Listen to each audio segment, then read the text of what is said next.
Welcome to the Dash Arts podcast, Seeing the World Through an Artistic Lens. I'm Josephine Burton, Artistic Director of Dash Arts. And welcome to, a new podcast series on The Reckoning. This podcast is sort of catching us as we're on our way to making it a reality. I'm Josephine Burton. I am the co-writer with Anastasia Kosady of this play you're about to hear, sort of excerpts from The Reckoning. The Reckoning is drawn from testimonies that Anastasia and I had the privilege to read, gathered from witnesses from the war in Ukraine, which have been collected by a project called the Reckoning Project. They're long-form testimonies that have been collected since the war began in February 2022. And we were given access to this big archive and have been spending a little bit of time over the last 6 months working out how we can tell a play with them and take us on a bit of a journey and help us understand what's happening on the other side of Europe, and to do it dramatically. So Anastasia and I had a draft script that we brought to this week. We have a wonderful cast of British and Ukrainian actors, the wonderful composer Anton Babakov. And this week we've been playing with a bit of movement, thanks to a wonderful movement director who we had this week with us as well, to understand how we can bring this text, drawn so much from verbatim text, and really animate it and bring it to the stage. And I'm just grateful to the Goethe Institute for hosting us this week, and to our partners for enabling it to happen. And I hope you have a meaningful experience. How does one know that the war is coming? That it will knock on the glass of your window on the 9th floor with a growl of explosions, flashes of missiles, and the sound of sirens warning you, too late. The calm voices of politicians on TV. A news report about a shell that landed in a kindergarten somewhere far in the east of the country where there's always been war, since 2014. From a question of a colleague in a private chat, has it already started? And the unusual silence. In response, in fact, it will start in a few days. The desire to buy medicines for a basic first aid. The Dash Arts has been making work with Ukrainian artists and culture for, I would say, well more than 10 years. And I have been very keen to find a way to create something that bears witness to what is happening in Ukraine, to our friends and the culture and the country.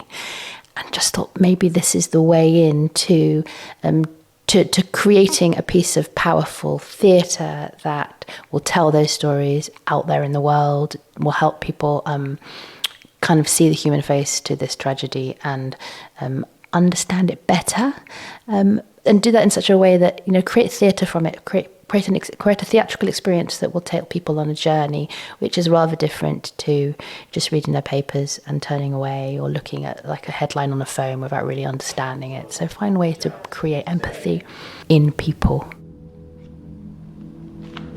When the enemies came, they said, "Do you remember the shell that hit the kindergarten in a small town in the east where there's always been war since 2014? We brought many of the same shells here to your city that we don't need keys to, because in the cities we come to, there are no locks and no doors anymore." And I asked the enemies, "Why did you come here, to my city, to my home?" And the enemies answered, "Because we like them." Why am I making it? Because these people are my friends, because these stories are incredibly moving. I read them and they grab me, and just think, I almost like, there's one particular story, the story of this individual from the suburb of Kiev. I read it and I thought I was reading it was an interview, and I felt like I was reading a film script. I mean, I was really excited about it as a work of art. as well as simultaneously feeling incredibly moved and upset by reading about what's going on. And I think I'm being kind of driven by two impulses, the impulse to make theatre and the impulse to do something about this, to tell these stories and keep this kind of community's stories alive. It sits quite uncomfortably with me, if I'm honest, because there's something, bizarrely kind of conflictual about feeling like the spark of creativity and joy that comes with that over something so miserable. So I often just have to kind of take a deep breath and think, I really shouldn't be feeling excited about this work because it's so awful. But there's something about the power of the art that excites. And then what happened? Well, when it was already dark, one of them came. I understood he was the senior of the group. He came and pointed at me to be tied in 3 knots. I understood what 3 knots means. It means hand behind my back. One rope was tied to my right leg, right here under my knee. There's a hook or a pin hammered into the wall. You can go in there and look. I know because I went there after the event. It was still there. And they pulled my head and they tied it on this rope because it was cold. I pulled my leg a lot. I got such a chill from the cold. And I hung there all night till morning. Did they offer you water? No, absolutely nothing. They didn't offer me anything until the morning. I heard gunshots and explosions and swearing. Yeah, if you don't mind me saying, it was all like, fuck! These are civilians. We shot civilians there. Later I found out they shot a convoy of civilians in cars.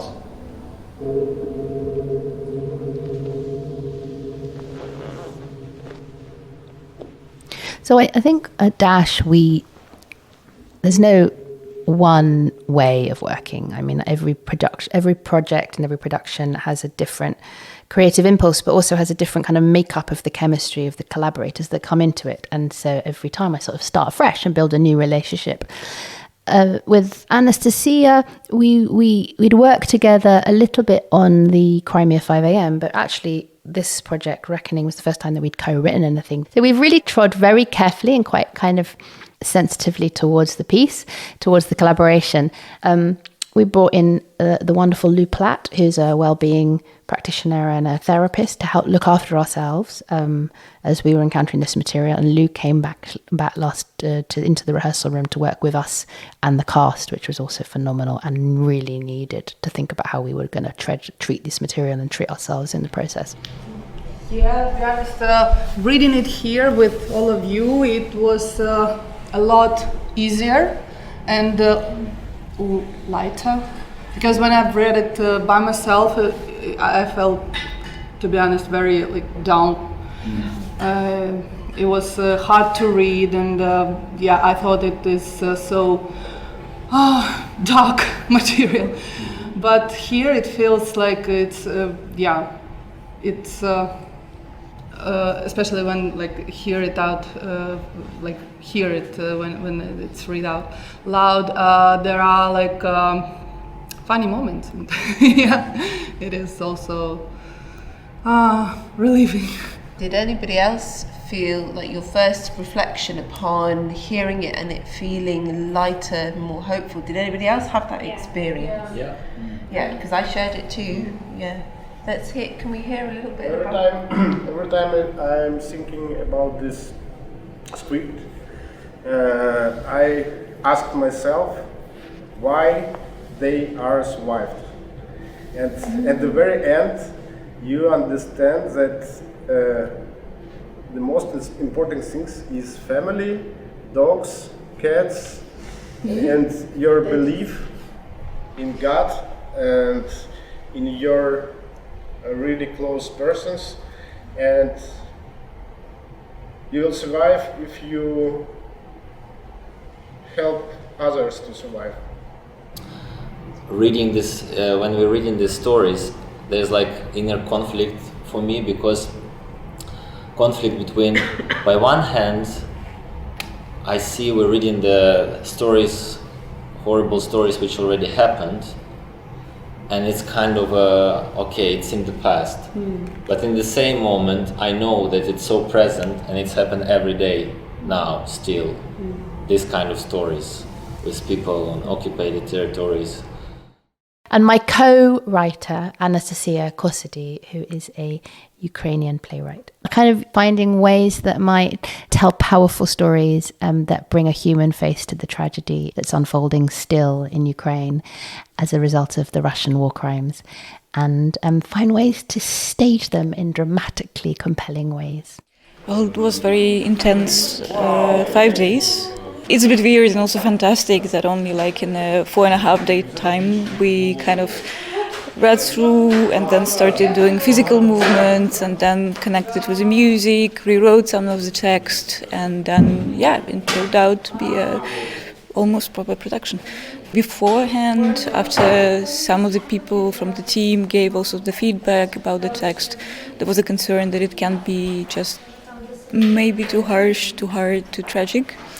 And then when we read it for the first time through, we suddenly realized, like, okay, yeah, it's very hard still, but it's possible to work with it. It's possible to live through it also through the team, and still there are some light moments, some funny moments, and Of course, we will be rewriting the text with Josephine on January next year, and I think like there will be some cuts, and we will also add some things to make all the stories just a bit more clear, a bit more neat. But in general, I think I think on the second day of rehearsals we finally understood like what is the dynamic of all of the characters, how they interacted with one another, because it's a bit different on stage obviously than it is in the page. And I'm personally very happy about it, and it makes much more sense now after these rehearsals. Things excite her that also excite me, things that, I feel very instinctively quite often that like the words sort of serve themselves, or we need to be subtle, or we don't need to mention this, or this feels too much. And often she'll feel very similarly, or she'll at least say that she feels similarly as we meet. So I've really loved working with Anastasia. The first work that I saw, the songs for Baban Yar, it kind of put a lot of trust into me, that these people obviously understand Ukrainian context quite deeply, and I don't have to explain a lot of things, and we are sort of on one page. And we started working with Josephine on this text, I think in summer, in Berlin, in Gorki Theater, and we read a lot of documentary materials, we discussed them, we decided which should we pick and how should we approach in general the storytelling of this play. We also decided, for example, that it shouldn't be a purely documentary play, that we should include also the elements of the fiction in it, and I was very happy about it, I have to say, because in my opinion also oftentimes fiction, maybe like post-dramatic fiction and theater, can explain certain things much better than the pure documentary monologue of a person. I mean, it's interesting to hear Anastasia reflect, and it was a lovely moment, because I'd only ever encountered Anastasia and had with kind of mainly documentary-based work. I know she's done much more than that, but I'd only read a few of her plays that were. So when we started that conversation, I was just thinking, I feel like often you see documentary theatre and it's sort of monologue and then a monologue and then a monologue, and it's very hard to kind of invest in the characters. I often feel when you've got that sort of disconnect and you're not watching a story. So I was really keen that we found a way to build, for the kind of the heart of this piece be a story, and it was kind of beautiful. It was a kind of a beautiful encounter in that moment when I realized that Anastasia and I were on the same page. I was sitting in a bar with a friend, not from Ukraine. We had a lot to drink, or maybe it was the cigarettes we'd smoked. I said, look, I made a list of the people with the best sense of humor by region in Ukraine. You can trust my charts. So, the funniest jokes are made by people from Kharkiv. They're in the first place. Second place, Donetsk. Third place in my special joke Olympics are the residents of Zaporizhia. Aren't you from Zaporizhia, my friend asked. I said, no, I'm from Irpin. And from Zaporizhia too. And then we talk about friendship, although we weren't ourselves close friends, and yet still I think people from Eastern Ukraine are easier to befriend, I said. You don't need to have relatives in common or any sign of clan like people in Western Ukraine do, or in this country of yours where we're sitting. I wonder why, my friend asked. And I said, because most of our relatives were killed at some point during famine, by revolutions, by war, and then war again. Yeah, so one of the scenes, like a completely fictional scene that we have in this play, is sort of a monologue of the main character. She sits and she retells a story that she told her friend in a bar. She thinks about the friendship and how people make friendships, that in the west of the country where, the occupation by the Soviet Union came much later, and it was also a different story in the Second World War. People still kind of make friends based on the relationship in the early life and through the relatives and so on, whilst in the east of Ukraine it's different.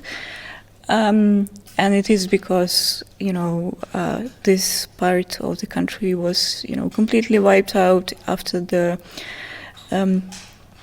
revolution 1917, and then there was the famine, actually a few times, and then there was the occupation by the Nazi Germany, and then reoccupation by the Soviet Union. So oftentimes people don't have a lot of family ties. And oftentimes people also don't have a big memory of their family. Like, for example, I know my family only to the third degree. I know for certain who are my grandma and her mom, but not further than that. And we also don't have any family relics, let's say big ones, only those that you can carry with yourself in a bag.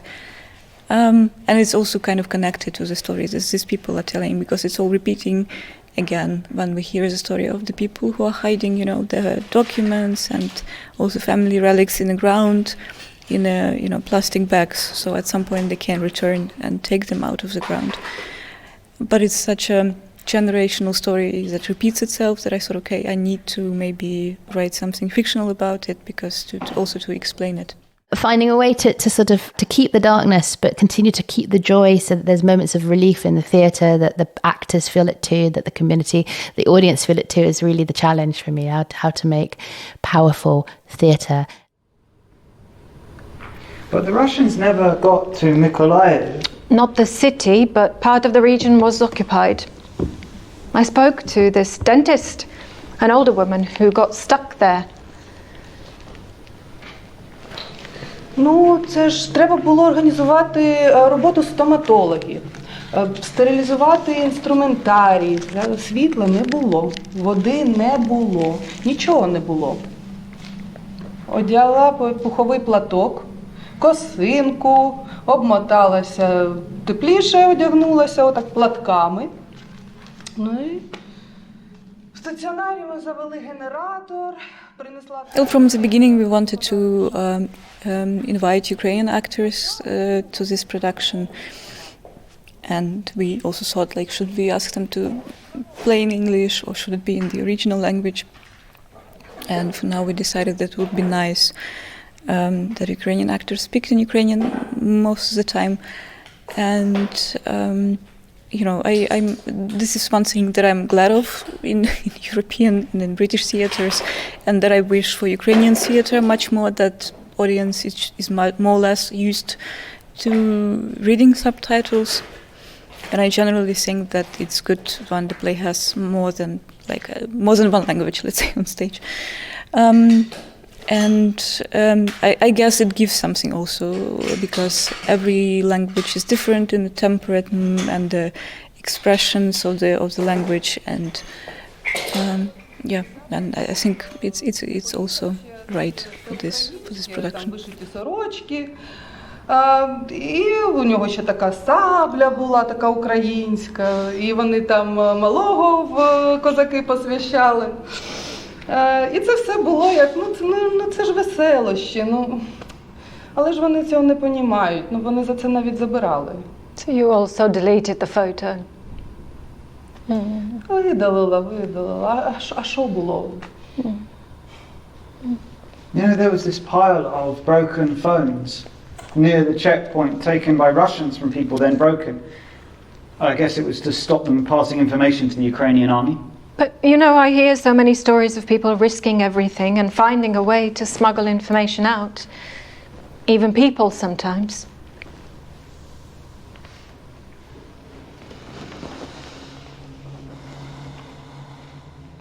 Hello, I'm Christina Catalina. I'm senior producer at Dash Arts. I'm also an actor. I've been acting over 20 years now, and I had the privilege of taking part in the R&D for The Reckoning as an actor, playing one of the parts in Anastasia and Josephine's script. Obviously, this will be a piece of theatre, and there will be other elements to support that. Things could change, but obviously there's music, there's movement, there probably will be projection, there's staging, there's set, there's lighting. But in terms of the way we were acting the piece, we felt like we needed just to be very, untheatrical, very, very just real, just giving those stories the space, the breath for people to hear them and to do them as honestly as possible. With no caveats on top, if you see what I mean. And there was a purity to it and an honesty and an openness and a vulnerability. I think that was also a really big part of it, because most of these characters having to retell some very difficult stories. And in fact, the artist wellbeing practitioner was telling us that actually when somebody tells a traumatic event over and over again, it's almost like a little portal. You do learn to close that portal more and more so that you're not re-traumatizing yourself every time you tell it. We were maybe trying to do a little bit of that and then finding points where are the cracks here. And there's always this underlying wave of vulnerability that is just there bubbling underneath the surface. It's been great and actually really insightful to be on the inside, so to speak, and work on the script creatively. And now it's time for me to put on my producer hat back on as we forge ahead and create more partnerships to enable us to bring a full production of The Reckoning in front of an audience.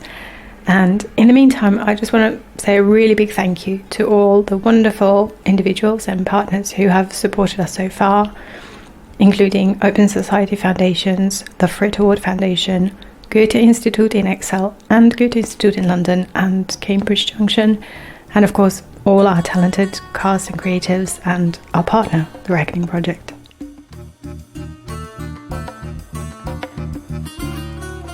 It's still really the beginning of the journey towards the show. I'm going to do some more work on the production with Anastasia, and we have a little outing. I think it's the 20th of March in Cambridge, when I'm going to be chatting about the piece of the show with Professor of Ukrainian Studies, Rory Finnin at Cambridge University, with potentially some little more excerpts from the production.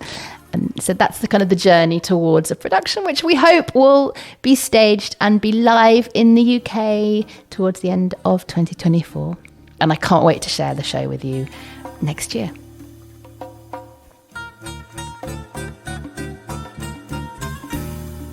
If you like the Dash Arts podcast, please review us online, share with your friends, and tell us what you thought, because we'd love to hear from you. Thank you.